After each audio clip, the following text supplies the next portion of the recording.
Setembro 15. Isaías 19, verso 1a, 21, verso 17. Recebi essa mensagem acerca do Egito. Vejam, o Senhor avança contra o Egito, montado em uma nuvem veloz. Os ídolos do Egito estremecem diante dele. O coração dos egípcios se derrete de medo. Farei egípcio lutar contra egípcio, irmão contra irmão, vizinho contra vizinho, cidade contra cidade, província contra província. Os egípcios se desesperarão, e eu confundirei seus planos. Pedirão sabedoria a seus ídolos, e invocarão espíritos, consultarão médiuns e praticantes do ocultismo. Entregarei o Egito a um senhor cruel, um rei feroz os governará. Declara o soberano Senhor dos exércitos. As águas do Nilo deixarão de inundar os campos. O leito do rio ficará seco e árido. Os canais do Nilo secarão. Os ribeiros do Egito terão um mau cheiro, e juncos e canas apodrecerão. Toda a vegetação às margens do rio, todas as plantações junto a ele, secarão e serão levadas pelo vento. Os pecadores lamentarão. Os que lançam anzóis no Nilo gemerão, e os que usam redes perderão o ânimo. Não haverá linho para os ceifeiros, nem fio para os tecelões. Ficarão todos desesperados, os trabalhadores se encherão de tristeza. Como são tolos os oficiais de Zoan, seus conselhos ao rei do Egito são absurdos. Ainda assim, contarão vantagem ao faraó? Ousarão se gabar da sabedoria de seus antepassados? Onde estão seus grandes conselheiros, faraó? Que lhe informem os planos de Deus, o que o Senhor dos Exércitos fará ao Egito. Os oficiais de Zoan são tolos. Os oficiais de Mênfis foram enganados. As autoridades do povo fizeram o Egito se desviar. O Senhor enviou sobre eles um espírito de confusão. Estão equivocados em tudo que dizem. Fazem o Egito cambalear, como um bêbado em seu vômito. Não há nada que o Egito possa fazer. Todos estão indefesos. A cabeça e a cauda, o ramo da palmeira e o junco. Naquele dia, os egípcios serão frágeis como mulheres. Eles se encolherão de medo debaixo da mão levantada do Senhor dos Exércitos.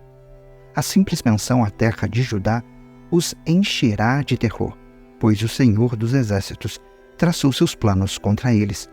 Naquele dia, 5 cidades egípcias seguirão o Senhor dos Exércitos e até começarão a falar a língua de Canaã. Uma dessas cidades será Heliópolis, a cidade do sol. Naquele dia, haverá um altar ao Senhor no centro do Egito e um monumento ao Senhor em sua fronteira. Será um sinal e testemunho de que o Senhor dos Exércitos é adorado na terra do Egito. Quando o povo clamar ao Senhor por causa de seus opressores, ele enviará um Salvador que lutará por eles e os livrará. Naquele dia, o Senhor se revelará aos egípcios. Sim, eles conhecerão o Senhor e lhe apresentarão sacrifícios e ofertas. Farão o voto ao Senhor e o cumprirão. O Senhor ferirá o Egito, mas depois trará cura, pois os egípcios se voltarão para o Senhor, e ele ouvirá as suas súplicas e lhes dará cura. Naquele dia, o Egito e a Assíria serão ligados por uma estrada. Os egípcios e os assírios viajarão livremente entre seus países e adorarão juntos. Naquele dia, Israel será o terceiro junto com o Egito e a Assíria, uma bênção no meio da terra, porque o Senhor dos Exércitos dirá: bendito seja o Egito, meu povo, bendita seja a Assíria, a terra que criei. Bendito seja Israel, minha propriedade especial.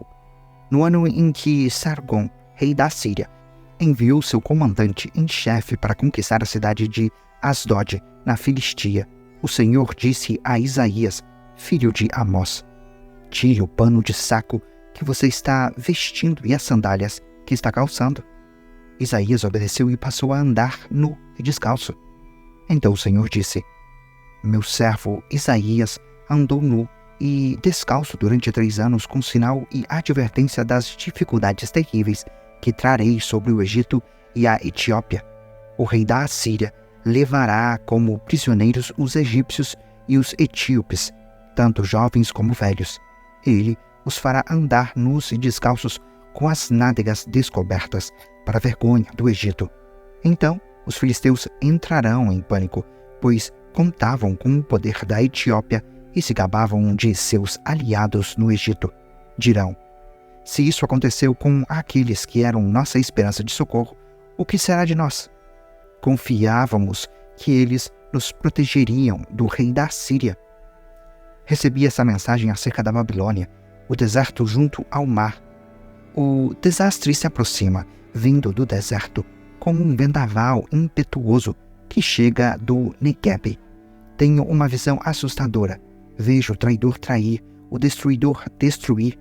Prossigam, elamitas e medos. Ataquem e cerquem as cidades. Porei fim a todos os gemidos que ela causou. Sinto pontadas intensas no estômago. Sou tomado de dores agudas, como as dores da mulher em trabalho de parto. Desfaleço quando ouço o que Deus planeja fazer.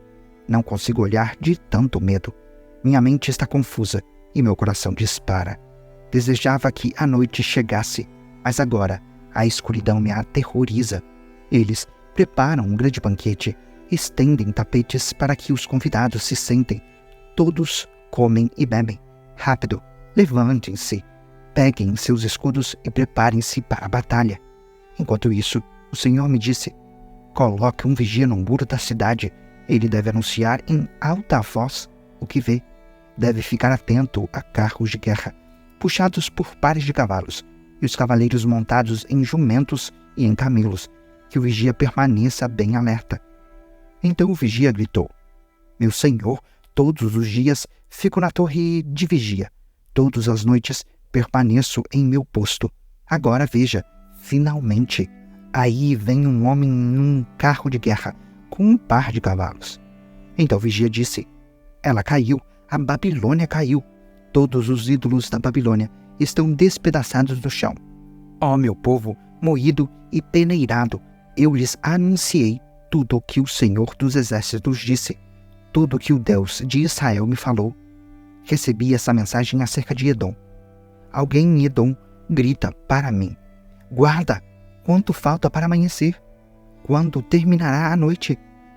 O guarda responde: o amanhecer está próximo, mas logo a noite voltará. Se quiser perguntar de novo, volte e pergunte. Recebi essa mensagem acerca da Arábia. Ó caravanas de Dedã, escondem-se nos bosques da Arábia. Ó habitantes de Temã, tragam água para essa gente sedenta, alimento para esses refugiados exaustos. Fugiram da espada desembainhada, do arco preparado e dos terrores da batalha. O Senhor me disse: dentro de um ano, contando cada dia, toda a glória de Quedar chegará ao fim. Somente alguns de seus arqueiros valentes sobreviverão. Eu, o Senhor, o Deus de Israel, falei. Gálatas 2, versos 1 a 16. 14 anos depois, voltei a Jerusalém. Dessa vez com Barnabé e Tito também nos acompanhou. Fui para lá por causa de uma revelação. Reuni-me em particular com os líderes e compartilhei com eles as boas novas que tenho anunciado aos gentios. Queria me certificar de que estávamos de acordo, pois temia que meus esforços, anteriores e presentes, fossem considerados inúteis. Mas eles me apoiaram e nem sequer exigiram que Tito, que me acompanhava, fosse circuncidado, embora fosse gentil. Essa questão foi levantada apenas por causa de alguns falsos irmãos que se infiltraram em nosso meio para nos espionar e nos tirar a liberdade que temos em Cristo Jesus. Sua intenção era nos escravizar, mas não cedemos a eles nem por um momento, a fim de preservar a verdade das boas novas para vocês. Quanto aos líderes, cuja reputação, a propósito, não faz diferença alguma para mim, pois Deus não age com favoritismo. Nada tiveram a acrescentar àquilo que eu pregava. Ao contrário, viram que me havia sido confiada a responsabilidade de anunciar as boas novas aos gentios, assim como a Pedro tinha sido confiada a responsabilidade de anunciar as boas novas aos judeus, pois o mesmo Deus que atuou por meio de Pedro como apóstolos aos judeus, também atuou por meu intermédio como apóstolo aos gentios. De fato, Tiago, Pedro e João, tidos como colunas, reconheceram a graça que me foi dada e aceitaram Barnabé e a mim como seus colaboradores. Eles nos incentivaram a dar continuidade à pregação aos gentios, enquanto eles prosseguiriam no trabalho com os judeus. Sua única sugestão foi que continuássemos a ajudar os pobres, o que sempre fiz com dedicação. Mas, quando Pedro veio a Antioquia, tive de opor-me a ele abertamente, pois o que ele fez foi muito errado. No começo, quando chegou, ele comia com os gentios. Mais tarde, porém, quando vieram alguns amigos de Tiago, começou a se afastar, com medo daqueles que insistiam na necessidade de circuncisão. Como resultado, outros judeus imitaram a hipocrisia de Pedro, e até mesmo Barnabé se deixou levar por ela. Quando vi que não estavam seguindo a verdade das boas novas, disse a Pedro diante de todos: se você, que é judeu de nascimento, vive como gentil e não como judeu, porque agora obriga esses gentios a viverem como judeus? Você e eu somos judeus de nascimento e não pecadores, como os judeus consideram os gentios. E, no entanto, sabemos que uma pessoa é declarada justa diante de Deus pela fé em Cristo Jesus e não pela obediência à lei. E cremos em Cristo Jesus para que fôssemos declarados justos pela fé em Cristo, e não porque obedecemos à lei, pois ninguém é declarado justo diante de Deus pela obediência à lei. Salmo 59, versos 1 a 17. Ao regente do coral, Salmo de Davi, sobre a ocasião em que Saul enviou soldados para vigiar a casa de Davi, a fim de matá-lo, para ser cantado com a melodia: não destruas. Livra-me de meus inimigos, ó Deus, protege-me dos que vieram me destruir. Livra-me dos criminosos, salva-me dos assassinos. Armaram uma emboscada para mim. Inimigos ferozes estão à minha espera, Senhor, embora eu não tenha pecado, nem os tenha ofendido. Sou inocente, mas eles se apressam em me atacar. Desperta, vê o que está acontecendo e ajuda-me. Ó Senhor, Deus dos exércitos, Deus de Israel, desperta e castiga as nações. Não tenhas misericórdia dos traidores perversos. Eles saem à noite, rosnando como cães ferozes, enquanto rondam a cidade. Ouve as coisas imundas que lhes saem da boca. Suas palavras cortam como espada. Afinal, quem nos ouvirá? Dizem com desprezo. Mas tu, Senhor, ris deles, zombas das nações. És minha força, em ti espero, pois tu, ó Deus, és minha fortaleza. Em seu amor, meu Deus estará comigo, permitirá que eu triunfe sobre meus inimigos. Não os mates, para que meu povo não se esqueça depressa. Dispersa-os com teu poder e derruba-os, ó Senhor, nosso escudo. Pelas coisas pecaminosas que dizem, pelo mal que há em seus lábios, que sejam apanhados em seu orgulho, em suas maldições e mentiras. Destrói-os em tua ira, extermina-os por completo. Então o mundo todo saberá que Deus reina em Israel.